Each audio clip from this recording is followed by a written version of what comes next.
Sveta Barbara je bila polnih 500 let najpomembnejša zavetnica idrijskih rudarjev. Na njo so se obračali s prošnjami in molitvami pred in po delu v rudniku. Sveta Barbara spremlja Idrijo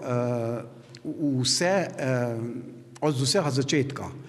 Ta trenutek se nahajamo v kapelici Svete Trojice in tle sta dva svetnika, glavna zavetnika idrijskih rudarjev, Sveta Barbara in Sveti Ahac. Kapelo na koncu najstarejšega ohranjenega vhoda v rudnik v Evropi je daljnega leta 1751 blagoslovil goriški škof Atems in po njem so takrat poimenovali tudi še danes ohranjeno stopnišče. Največja cerkev posvečena Sveti Barbari pa je stala prav tukaj na današnjem mestnem trgu v središču Idrije. Leta 1622 je temeljni kamen zanjo posvetil znameniti ljubljanski škof Tomaž Hren. V zadnjem mesecu druge svetovne vojne je bila cerkev poškodovana. Leta 1951 pa porušena. Ob zadnji prenovi mestnega trga so našli temelje, del pokopališča in tudi kripto. Zdaj stojimo pred vhodom v originalno kripto bivše župnijske cerkve Svete Barbare na mestnem trgu v Idriji. Pred obnovljeno kripto so po načrtih arhitekta Borisa Podreke zgradili še podzemno dvorano, v kateri domuje galerija. Tudi to so seveda poimenovali po Sveti Barbari.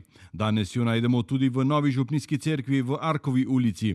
V veliki oltarni sliki, ki je delo Staneta Kregarja, stoji ob Jožefu Delavcu. Njena podoba je nepogrešljiva tudi na mestu, kjer so že v 15. stoletju odkrili živo srebro. Cerkvica Svete Trojice ima bogato rudarsko simboliko, med njimi bi lahko izpostavili predvsem karbidovko, rudarsko špico in cinabaritno rudo, ki simbolizira večno lučko. V desnem oltarju cerkve Svete Trojice najdemo pozlačen kip Svete Barbare z mečem, stolpom in kelihom. Njen lik pa ni upodobljen le na slikah in v kipih, ampak tudi v literaturi. Pisatelj France Bevk je zapisal legendo o Sveti Barbari. Ta naj bi v jami zasutim rudarjem prinesla poslednjo tolažbo potem, ko so po potresu leta 1532 ostali ujeti v rudniku. V strahu pred nesrečo in nenadno smrtjo so se rudarji stoletja zatekali k Sveti Barbari.